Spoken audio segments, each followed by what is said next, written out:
vai kino un kompjūtera grafika un kompjūtera māksla? Tās ir pilnīgi divas dažādas civilizācijas. Kino pirmkārt ir vecāks, kompjūtera māksla ir spēcīgāka.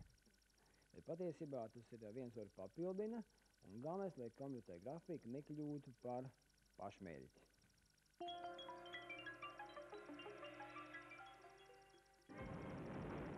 Patiesībā tā, ka kompjūtera grafika ekonomē kino naudu. Ar mākslu jūs vēl neesat sākuši nodarboties?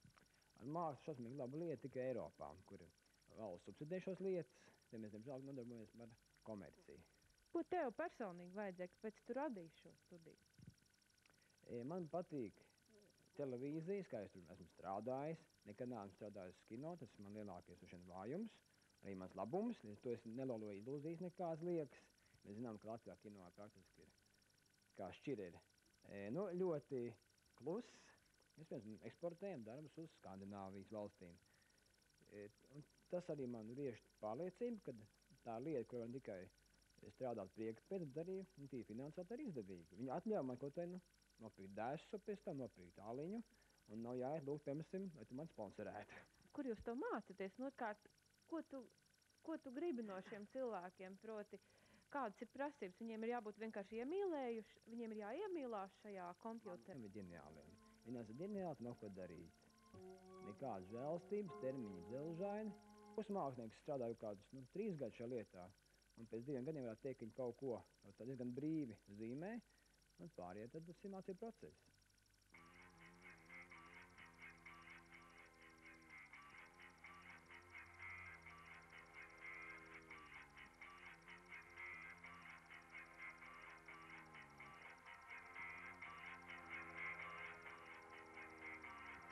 Mēs šoreiz nemēģināsim jūs šokēt ar dažādiem kompjūtera efektiem, kaut gan var gadīties visādi. Mani vairāk par kompjūtera trikiem interesē tas, kā šī tehnika var ietekmēt kino un ietekmēt mākslu vispār. Savā laikā es sāku strādāt Rīgas kino studijā. Man bija ļoti labs skolotājs Arvīts Krievs. Un tad es... Pamēģinājāt uz filmas kaut ko darīt? Jā. Pamatā tie bija muzikālie klipi grupām Austrum Eiropa, Rebel, tad bija Lido reklāma.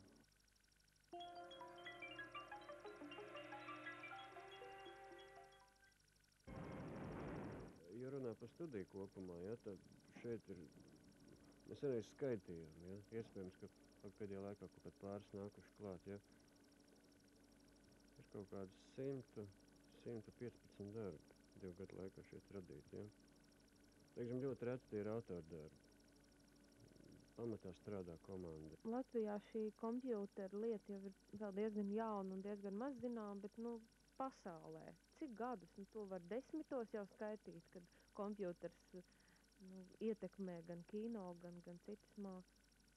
Spēcefektu veidošana, ķinītī, tas ir kaut kas līdzīgs tā kā sprādziens, kur seks nav paredzams, un būtībā sprādziens ir noticis 2 gadu atpakaļ. Kuras pasaulē uzskat par tām šokējošākajām filmām pašlaik? Grūti teikt, ir iegājis Terminators, tas ir kaut kas tāds Stallones grāvēja un tā tālāk, bet, teiksim, kā Spielbergs ir teicis, ka visperfektākā grafika ir tur, kur viņi nav redzami. Jo būtībā, teiksim, paši arī kompjūtera veidotāji ļoti ironizē, ka īstenībā tas darbs ļoti nepateicīgs.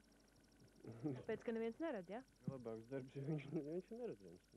Vislielākais fenomens, teiksim, kas vēl nav bijis, visgrūtākais ir vienmēr bijis ūdeni modelēt.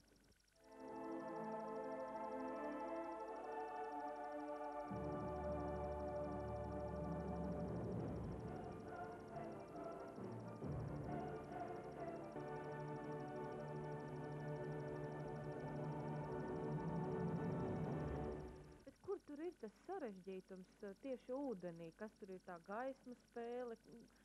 Jebkura dabiska procesa ir modelēt ļoti grūti. Viņš nav, protams, tur ir kaut kāda matemātika iekšā, bet viņš nevienmēr ir paredzams. Un kā lai pasaka, teiksim, arī savukārt, teiksim, līdzīgi ūdenim, visgrūtāk ir modelēt arī cilvēku kā tādu. Nevienam nav izdevies perfekti. Nav izdevies? Nē. vismaz tas, kas ir redzams, ja, tas ir ļoti labs darbs, ja, bet tas nav cilvēks.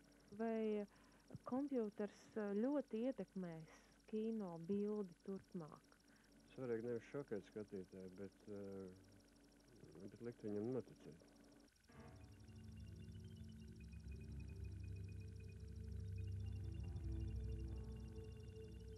Teiksim, saglabājot vienu iezīmi, kas ļoti raksturīga Rīgai, redzot jebkuru, teiksim, panorāmu, ko uzreiz pateikt, ka tā ir Rīga. Tas noteikti būs Pētergāls.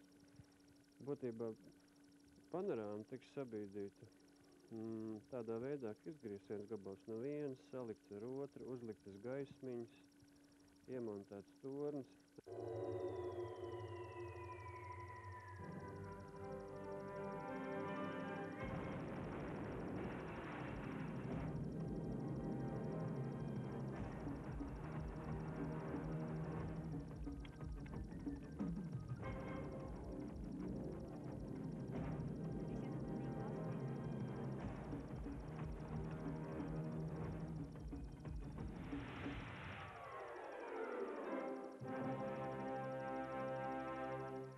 Kādas ir latviešu kino izredzes?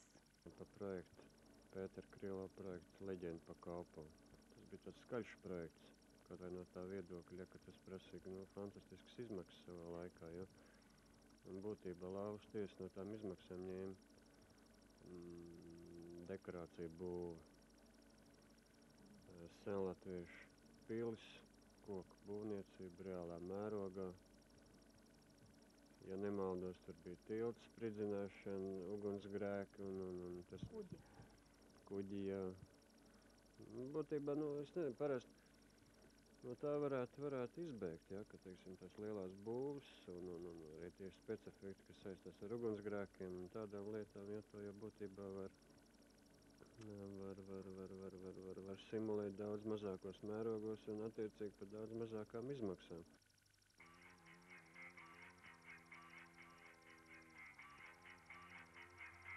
Kādu brīdi es strādāju teātrī, veidojot noformējumus izrādēm, un šī te trīsdimensiju pasauli, ko pieļauj kompjuteri, programmas, viņas zināmā mērā ir tā pati pasaule, tikai bez aktieriem.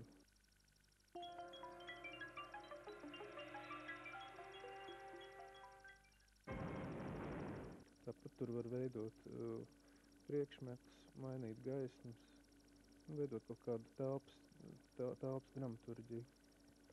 Tas būtu tas faktiski pamatdzinolis. Nevis tādēļ, ka man nepatīk aktieri, bet šī ir vēl kaut kāda pasaules apjaušanas iespēja. Vai jums liekas, ka kompjuters kādreiz priekš mākslinieku, tieši mākslas nozīmē, varētu kļūt par kaut ko līdzīgu, teiksim,